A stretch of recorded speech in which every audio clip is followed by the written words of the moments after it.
Hello, I hope I'm audible and my screen is visible. So today we will be discussing week 7.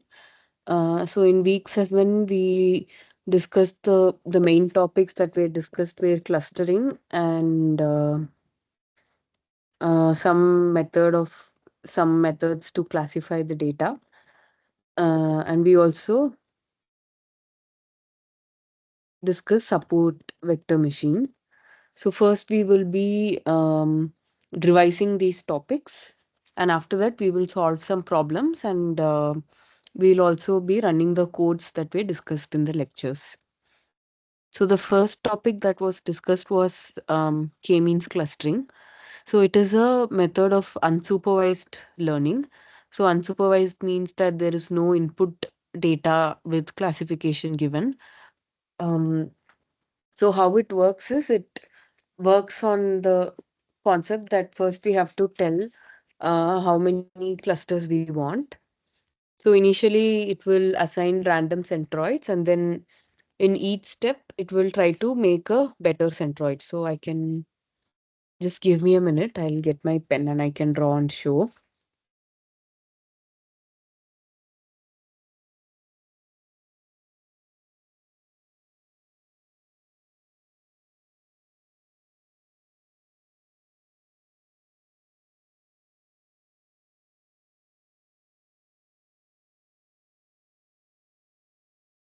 Yeah.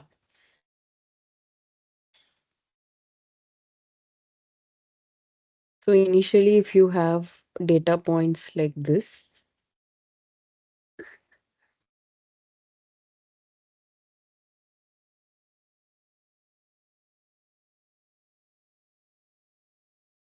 so for an easy example, I'm giving sets of points that are already separated, and we want to divide these data points into two clusters. So initially the algorithm will consider like random centroids. Maybe the centroid 1 is over here and the centroid 2 is maybe over here. So now each of the points will be assigned to like orange cluster or pink cluster based on where they are close. So for example, now this would fall into pink, and this is also closer to pink. So this would also fall into pink. So most of the points are, maybe this one will go to orange. These will come with pink. So this is the first step. So all of these which are closer to orange will fall with orange, which are closer to pink will fall with pink. So this is the first step.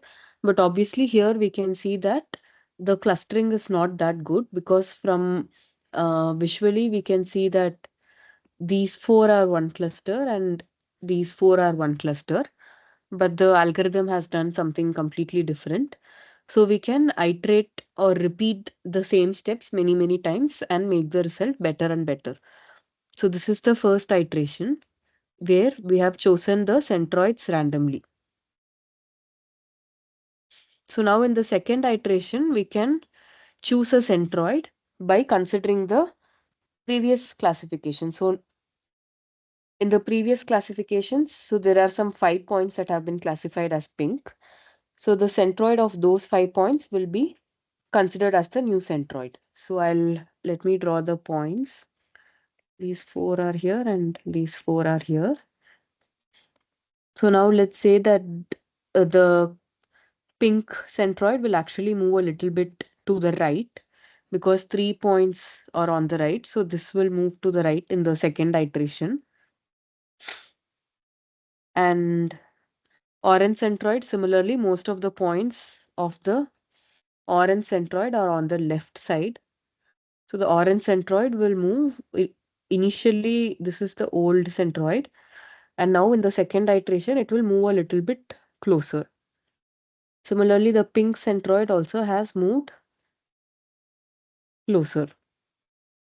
And now when you consider the closest distance, so all these points are closer to the pink So these will be considered as a cluster, and um, the other 4 points are close to the orange, so they will be considered. So in this method, although the initial step is random, so in the first iteration, it's possible that the clustering algorithm is not good, but when you iterate it, the clustering becomes better and better. So this is the first method, that is k-means clustering. And then the second method is called hierarchical clustering.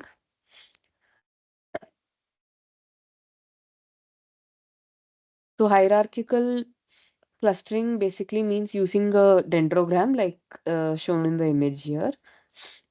So here we have, so first we have clusters, and within each cluster we also have these different subclusters. And to measure the distance between these clusters, there are different measures. Like single means we have to consider the minimum distance between the centroids, and complete means we have to consider the maximum distance between the centroids. So we have a practice problem on this, so at that time it will be more clear. And then and then we have another classifier method is called the random forest method. So in the random forest method, the idea is that multiple decision trees are used.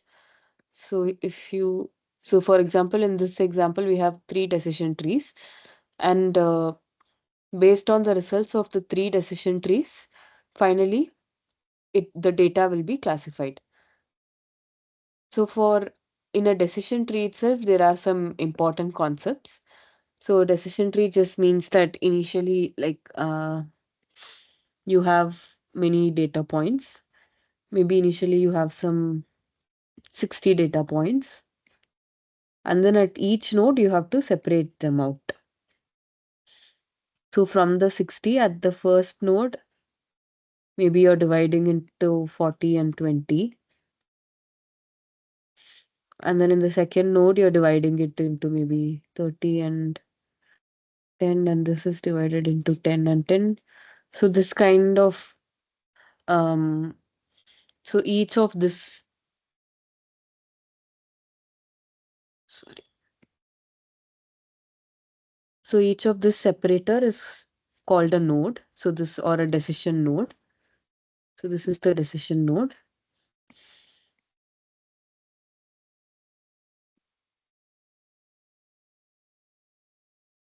So why we are splitting is because, so initially out of the 60 data points, these 40 are more similar to each other than these 20. So this we call it as pure.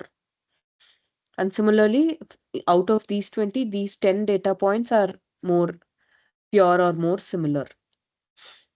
So to measure this purity, there are different indices. Like for purity, we have Gini index and entropy. So this will depend on what fraction is within each of the subset. And we can also measure the split quality itself. So this Gini index is more about information on each subset, but we can also find out how much is the quality of the split using this information gain.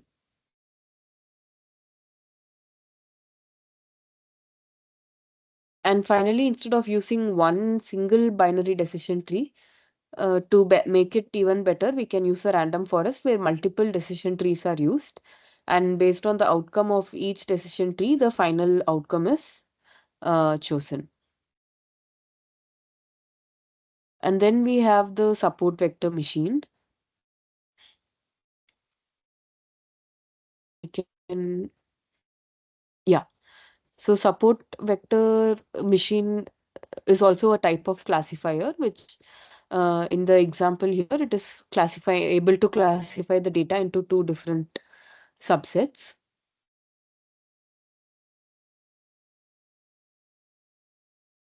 So the basic idea is that we have this boundary, like it is like a plane which divides the two classes of data.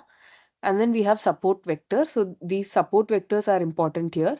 So these are the points that are at the edges.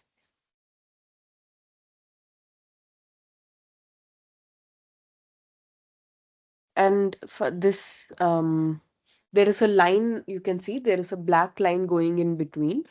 So that will be called as the decision boundary.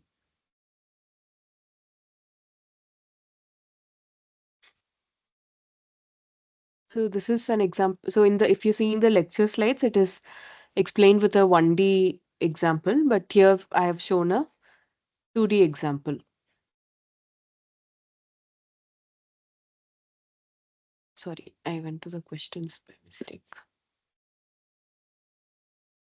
So this in so for a 2D example, it is a line, but you can also do it for like three-dimensional data. Here it is just X and Y, but maybe in some of the cases we may have X, Y, and Z. So in those cases, we can instead of a line, we can draw a plane. So for example, for a 3D data, the decision boundary would be a two-dimensional plane. But the biggest problem of this maximal margin classifier is that even if there is a small change in the training data set, like maybe I can give an example with this. So maybe there are some outliers in the training data set. Like, so most of the red points are at um, low X and low Y. But suppose we have an outlier somewhere in this region, maybe some outlier, red outliers here and some blue outliers on this side. Then even the presence of the small number of outliers will, instead of the decision boundary being here, it will shift the decision boundary considerably. So if the decision boundary shifts, then all of these blue points will be misclassified just because of the presence of these two red outliers. So this is the problem with this method of maximal margin classifier where we we draw this decision boundary. So in order to fix this problem or to overcome this limitation, there is another method called support vector classifier. So in support vector classifier, in addition to maximal margin classifier, so support vector classifier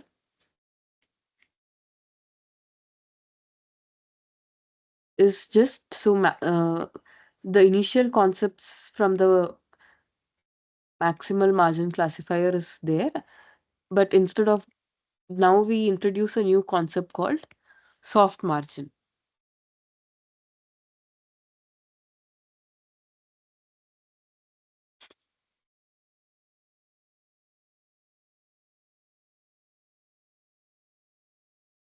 So this will help with um, so when we have a soft margin instead of the previous method, this kind of effect of outliers will be reduced.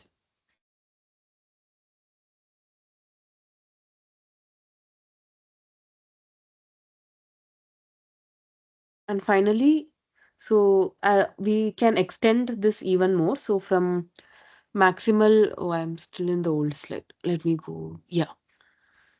So and from maximal margin classifier, we have added the soft margin and we got the support vector classifier. But in all of these cases, if you notice, the boundary was a linear boundary. But not always the boundary has to be linear. So sometimes the data may be, so this is a linear boundary. So sometimes the data may be like this.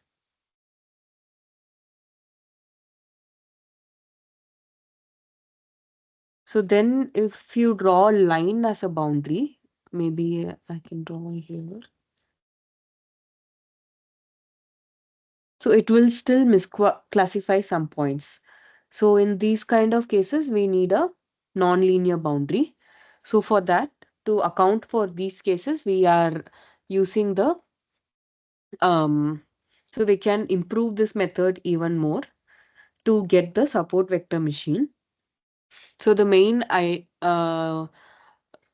new concept in support vector machine is using something called a kernel.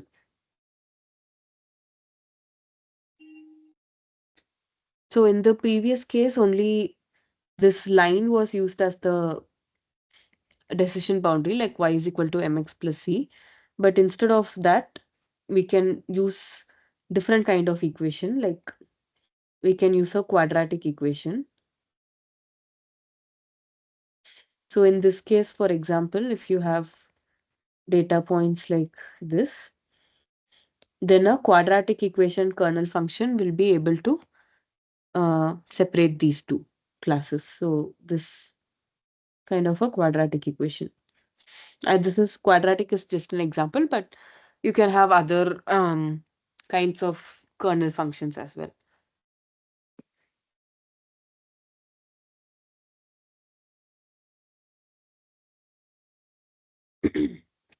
So yeah, these are the main concepts that we discussed. So now let's solve some problems based on these. So this is a question based on the k-means clustering. So in k-means clustering, let me explain what is this WCSS. So WCSS, so that it will be easier for you also to solve the problem. So WCSS stands for within cluster sum of squares. Sum of squares. So this is a method measure which is used to find the what is the quality of clustering. So suppose in your data you maybe you have three different clusters. All the pink points are one cluster and all the blue points are from a different cluster.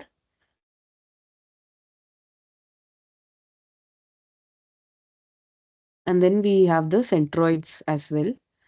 So to find the WCSS, first you have to find the centroid of the clusters. So maybe for the pink cluster, this pink color dot is the centroid.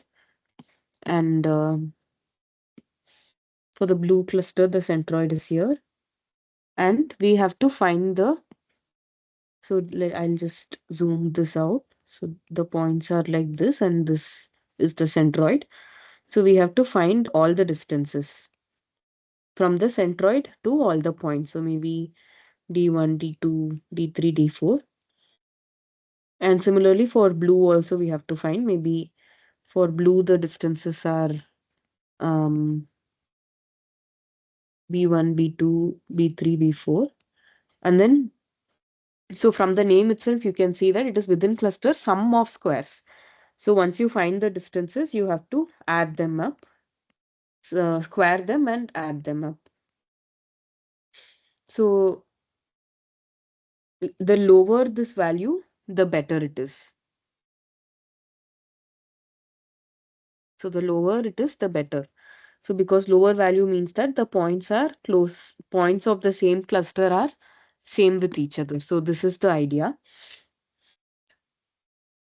And now, so based on the WC, from finding the WCSS, you can plot a elbow plot. So in an elbow plot on the y-axis, you have the WCSS, and on the x-axis, you have number of clusters. So because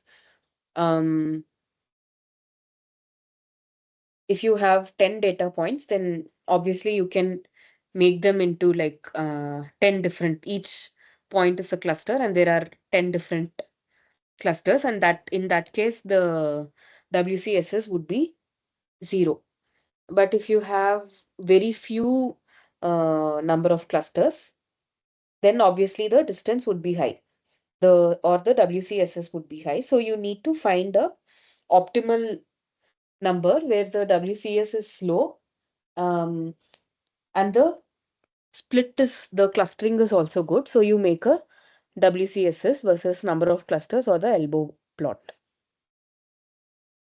So if anybody knows the answer, you can type in the chat box and then we can discuss it.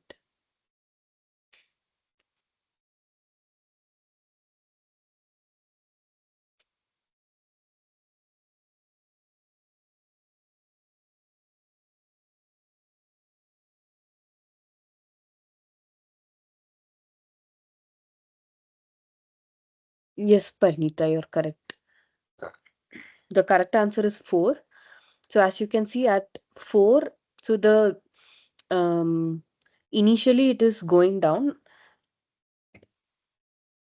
right? Because if there is the now if you increase the number of clusters, obviously the sum of square distance will be reducing.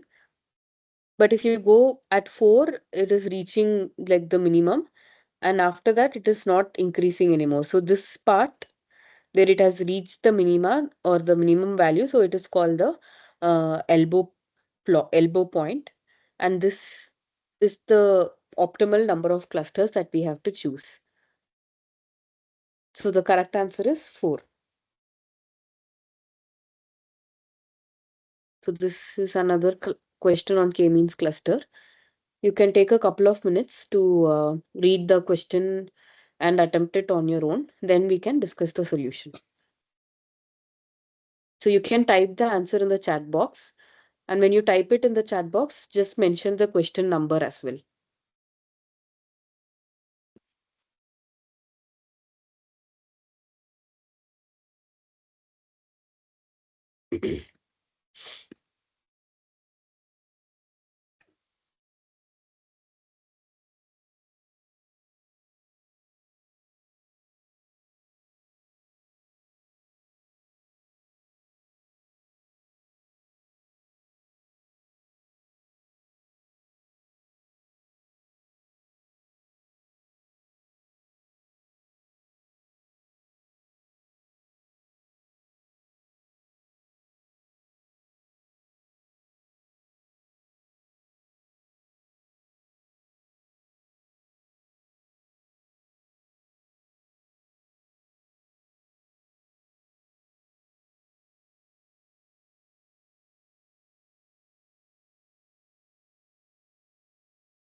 So the second question is, which of the following is true for k-means clustering?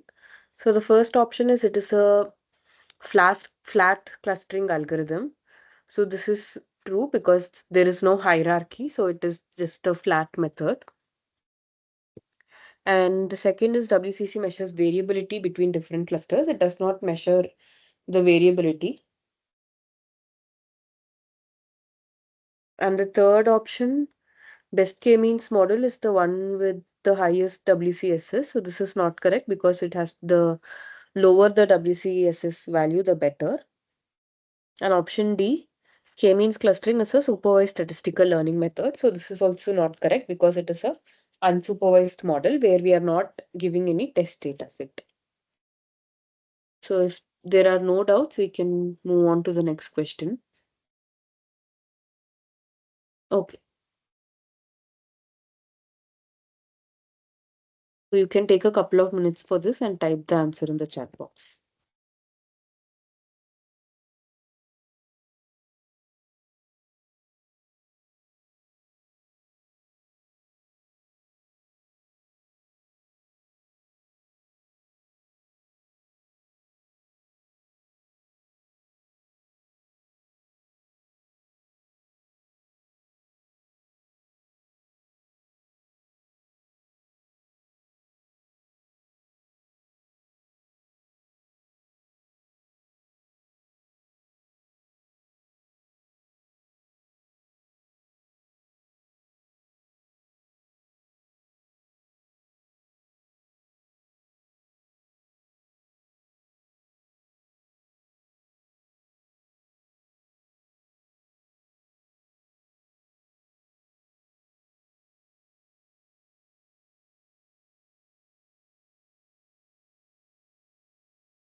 So the third question is based on the random forest algorithm.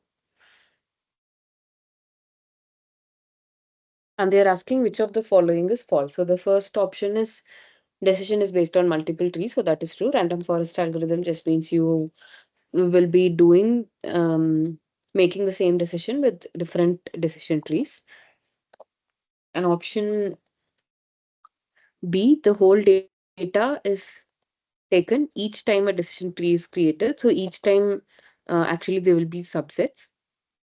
And option C, it helps in handling the overfitting issue of the decision tree classifier. So this is true. When you have a single decision tree, it can lead to the problem of overfitting. And option D is also correct. So this method, based on like making the decision at each node, it is and sub at each node we are dividing them into two clusters. So it is called as bagging. So let's go to the fourth question.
So this question is based on an R code.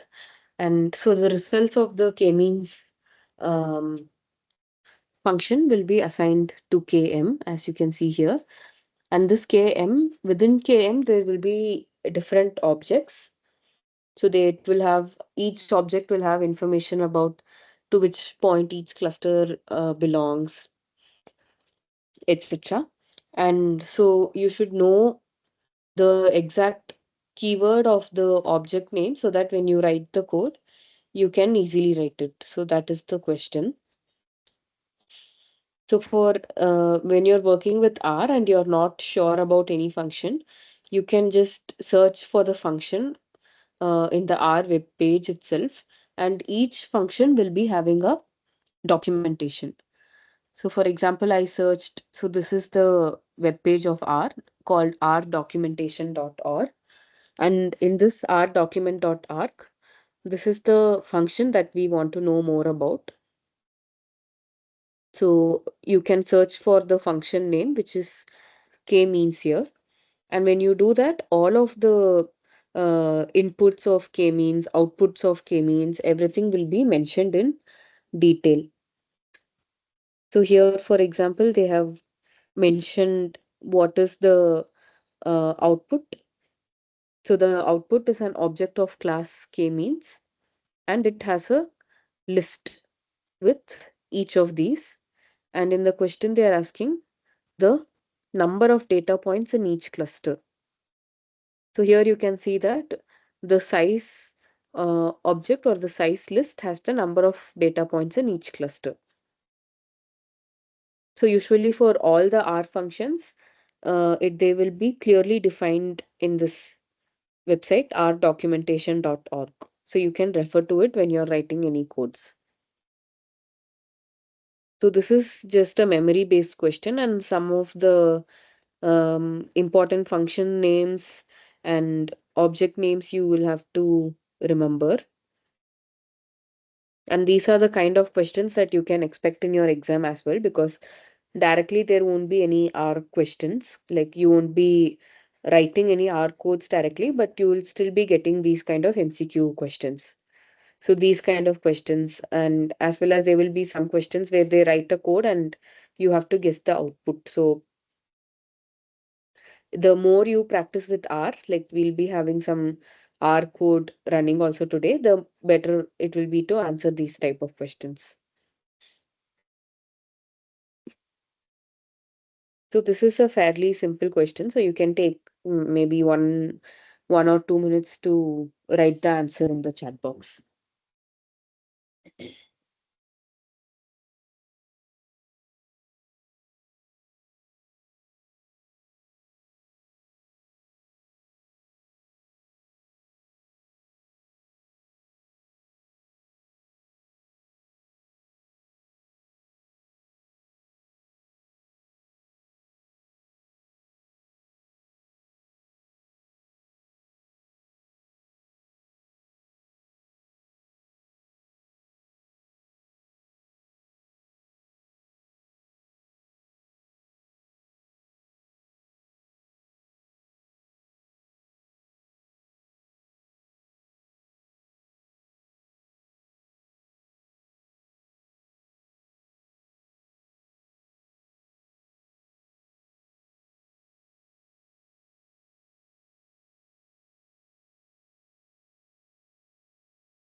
So the fifth question is, which of the following is a measure of purity in a decision tree? So decision tree we discussed already that there are measures of purity and quality of split as well.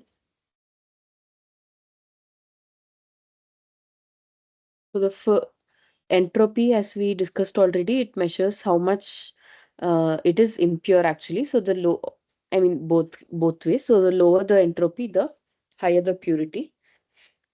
And information gain, it is more of a measure of the split quality and not on the purity. So information gain is not the correct answer. And this WCSS, it is not related to decision tree. It is related to the k-means clustering that we discussed first. And the fourth option, margin, that is also not related to decision trees. It is related to SVMs. So I hope this is clear to all. Let's go to the next question.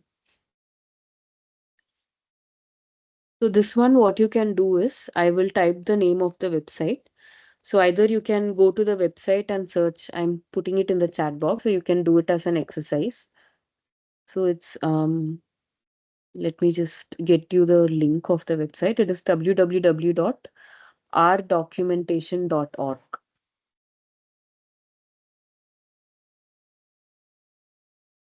So I'm putting the link in the chat box. So if you already know the answer, that's great. Otherwise, you can go to this website and search for the hclust function. And so if you go to this, it will tell you everything about the function, like what are the inputs, what is the function doing, and what are the outputs, etc. So you can take some more time, maybe 3 to 4 minutes for this. You can try it by yourself. And based on what you get in the website, you can choose the correct answer. So here, this is just a practice session. So we can do this, like go to the internet, go to this art documentation official website and search. But for your exam, you have to remember it on your own. So for this one, I'll give you some extra time. for this question because you will have to go to the website and find out for yourself. And let's discuss the answer in 4 to 5 minutes.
So I hope you had enough time to search this with um, the R documentation. I can maybe share that page with you and paste it.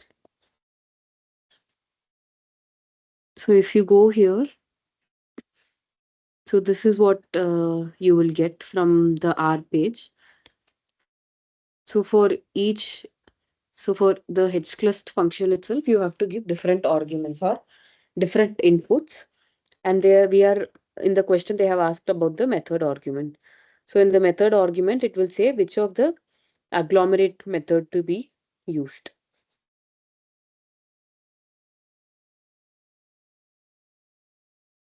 Or so which of the linkage measure to be used. So option 2 is the correct answer.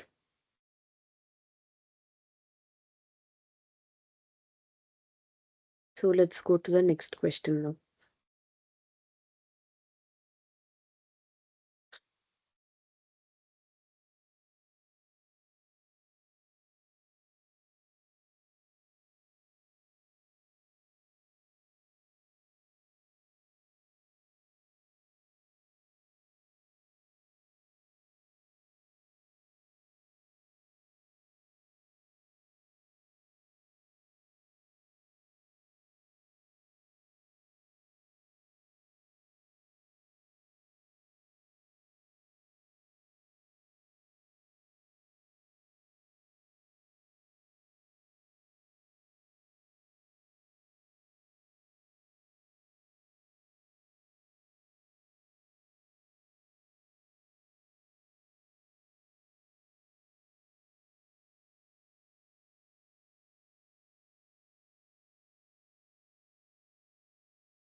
So the seventh question is they are asking for the single linkage distance. So the single linkage distance will be the shortest distance between the pairs from C1 and C2.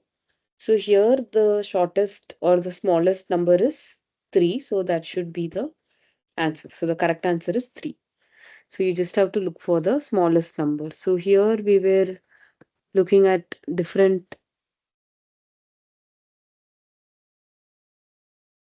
Yeah, so single is the minimum distance. And so if they ask for in the same question, suppose they ask complete, so then um, complete would be the maximum distance. So this is for single linkage. For complete, the answer would be the maximum, which is 15. So for single, it would be the minimum. And suppose they ask the centroid distance, then it will be the distance between centroids of C1 and C2. So because in the exam you may not get the same question, but maybe some you may be getting something different as well. So you have to know all the concepts. So let's go to the last question of today based on support vector classifier.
Anybody has got the answer? You can type in the chat box.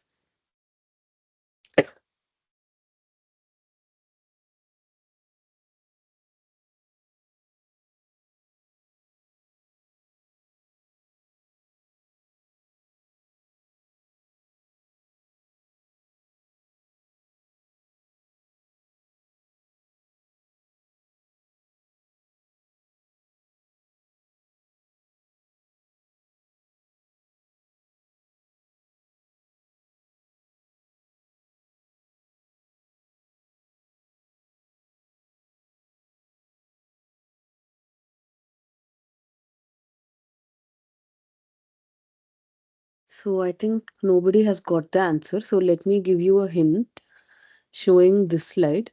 So this question is about the support vector classifier. So you can try to go through this slide and find the answer for the question.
So let's um, go back to the question. Here they are asking which is true for a support vector classifier.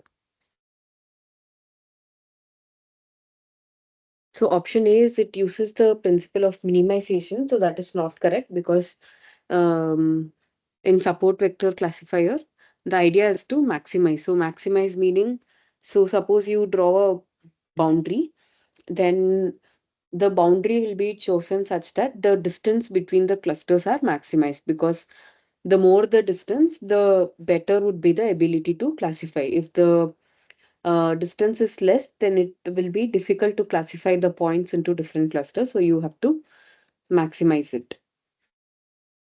Option B, it uses a polynomial kernel. So generally, it just uses the linear kernel, and SVM uses polynomial. But in some of the cases, it can use. And option C is it uses bagging to avoid overfitting. So bagging is actually used in random forest classifier. It is not used in support vector. So option C is also not correct. Option D, it uses the principle of soft margin. So this concept is correct, soft margin, where even some of the effect of the outliers and the overfitting problem will be reduced. So option D is the correct answer.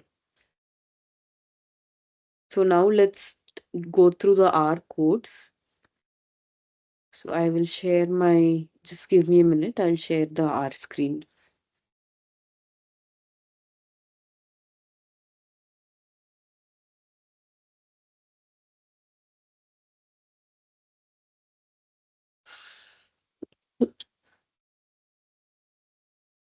So you can get this code from the SWAYAM website. There is a Google Drive folder. If you download it, you will get the code, and you will also get the data file for it. So this week's code, or this is lecture 4 of week 7. Actually, first yeah, sorry, this is lecture 2 of week 7, where we are learning how to do k-means clustering with R. So first, let's read the data. And now let's try to plot it.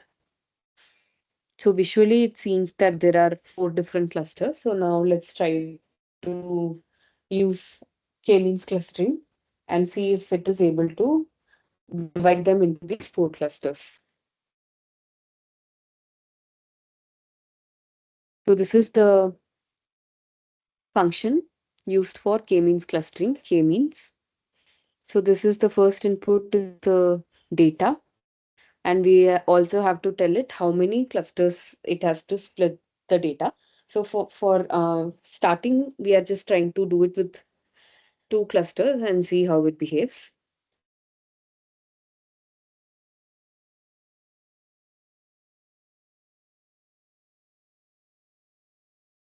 And then, so after you run this code, each of the points, like each of these points will be assigned to a cluster. So you can check it with this list. So the name of this list is the cluster list. And now you can plot the data, and for each cluster, we can give a different color. So the color will be based on the cluster result. So since we only asked it to do it into 2 clusters, all of these are classified into black on the right hand side, and all the left hand side ones are classified into pink. And now we can find the cluster centroid just by finding the geometric centroid. And these also will be in the result of k-means itself. So in the result of k-means is km2, and this km2 will also have a list called centers, which will have the centroids of all of it. So if you want, we can also check it here, or we can actually run a line called print sorry, $2 centers.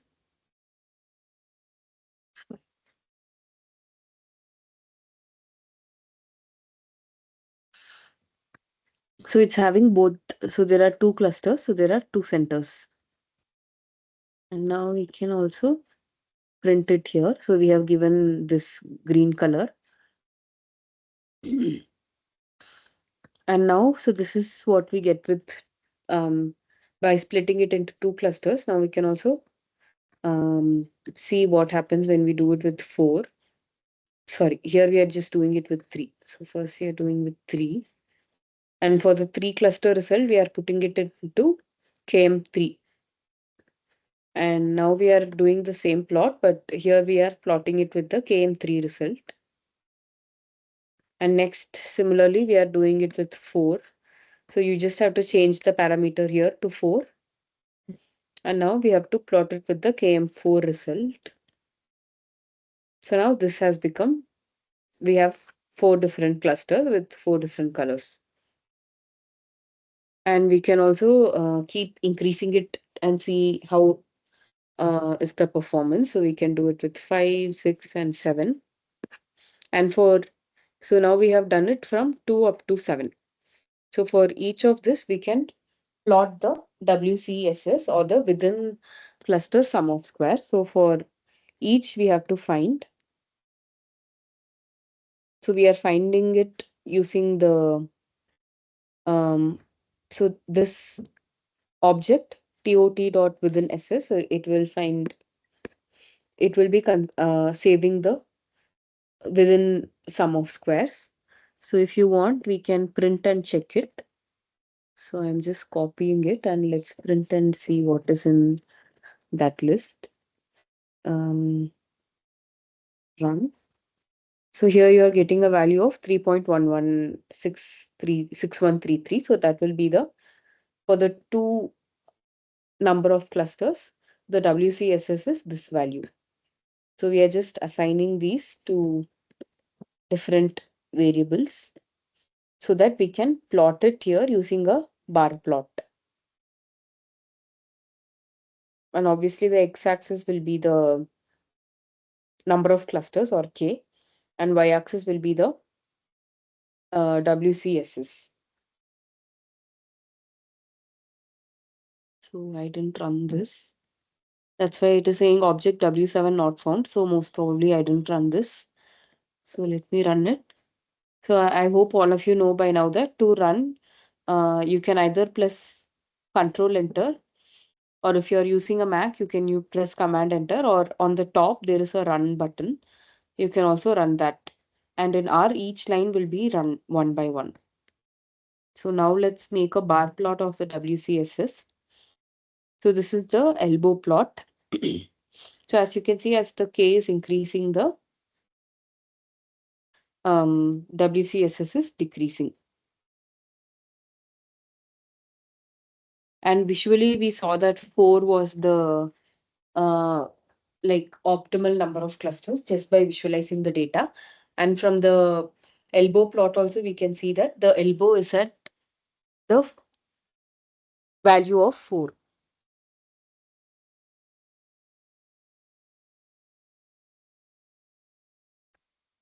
So now suppose we have split the data into different clusters and we are interested in one particular cluster.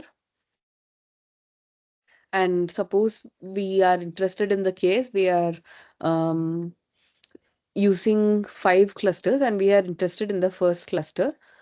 So then this KM dollar cluster, if you remember it, so let me also print and show you. So whichever is going to cluster 1, that will be with the value of 1. So these are all with the value of 1. And if I, so the data points that are here will be in the cluster 1. So we have to find which data points are corresponding to these values. So that is why we are using the which function. And these will be assigned to C1.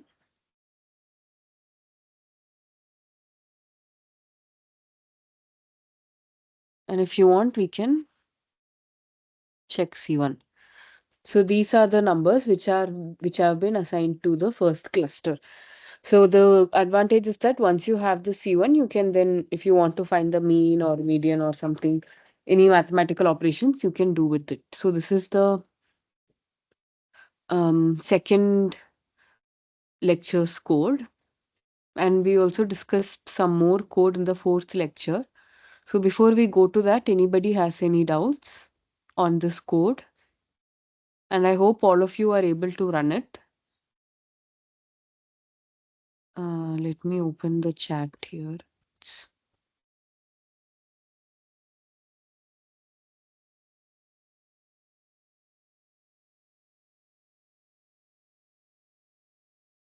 So if anyone is getting any error in running the code, you can raise your hand. We can discuss it and then we can go to the next code.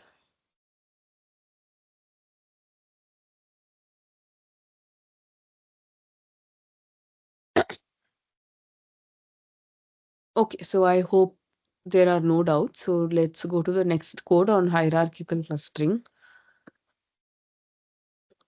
Okay. So here we have a gene expression data and we are going to use hierarchical clustering for the gene expression data. So first let us read the data. Mm, so let me try to put the path. Yes, path name.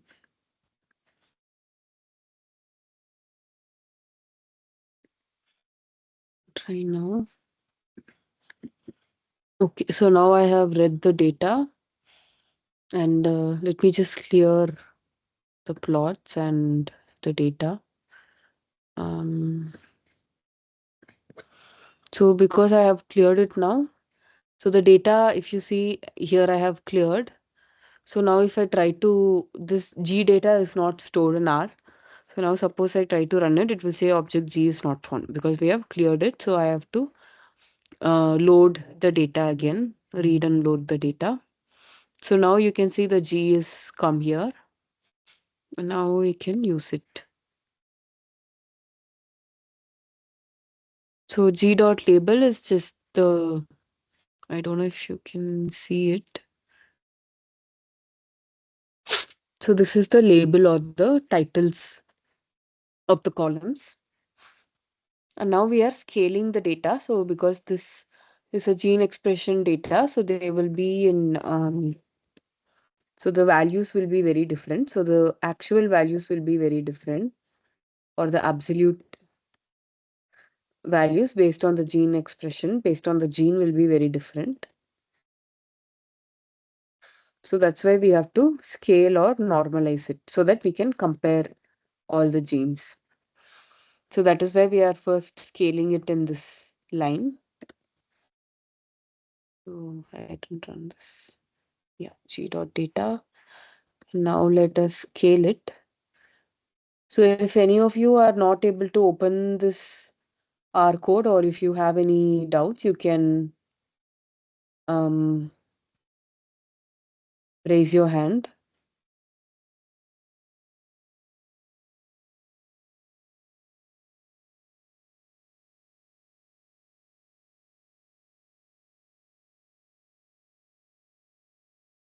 Okay, so I hope all of you are running it along.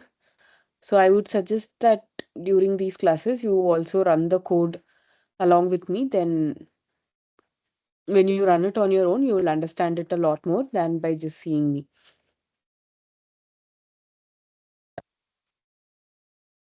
So now after scaling the data, now we can find the distances between all the points or the pairwise distance basically. So for that, you can use the dist function and the input will be the g dot sc and we are using the Euclidean method. So Euclidean method is just square root of x2 minus x1 whole square plus y2 minus y1 whole square. This we discussed in the previous class. So based on these distances, then we can do the clustering. And here we are doing a clustering with the average linkage. So, and the input will be this distance, all of the pairwise distance that we have found here.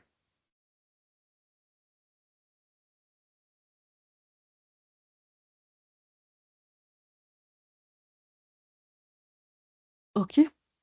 Now we can plot the dendrogram. So all after HC, the data is stored in H cluster. This is stored in HC. So that is what we want to plot. And the labels we can take from what we got here from the initial data set.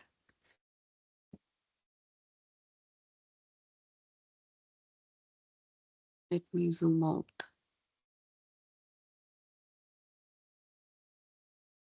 Yeah. So these are the clusters that you get from hierarchical clustering.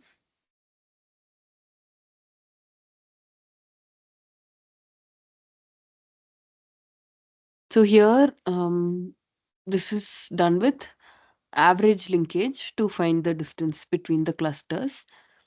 But we can also try and see how the plots are looking with other kinds of distances or other linkages. So here we have separately done the H cluster here, and then we have given HC as the input. But instead of writing two lines of code, you can also combine it. So in the first argument, you can directly give the hclust function, and the other will be the same.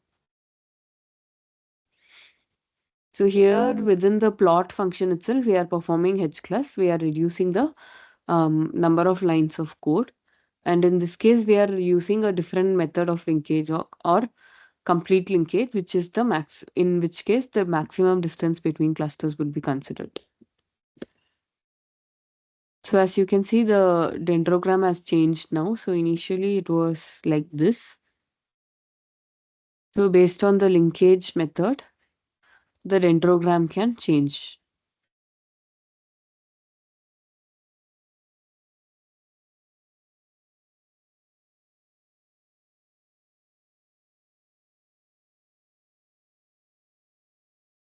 So this is with complete linkage. And now we can also do it with single linkage. So single linkage means by considering the minimum distance between the clusters.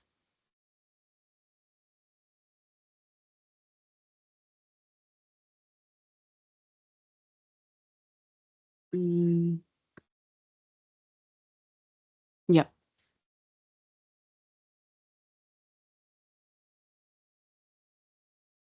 So if you look at the difference between single and complete,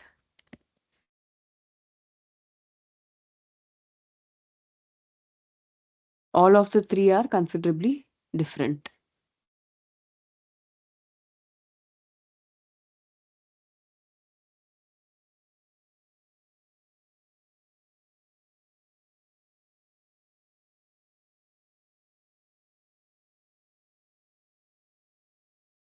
So if you can also move the plots by pressing the arrows above.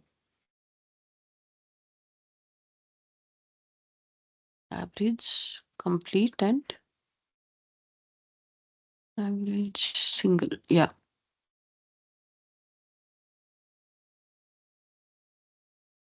So in single linkage or minimal, they are mostly divided into clusters. The two different neighbors are divided into clusters. So let me come to the Teams chat. So I hope this was clear to all. Does anybody have any doubts?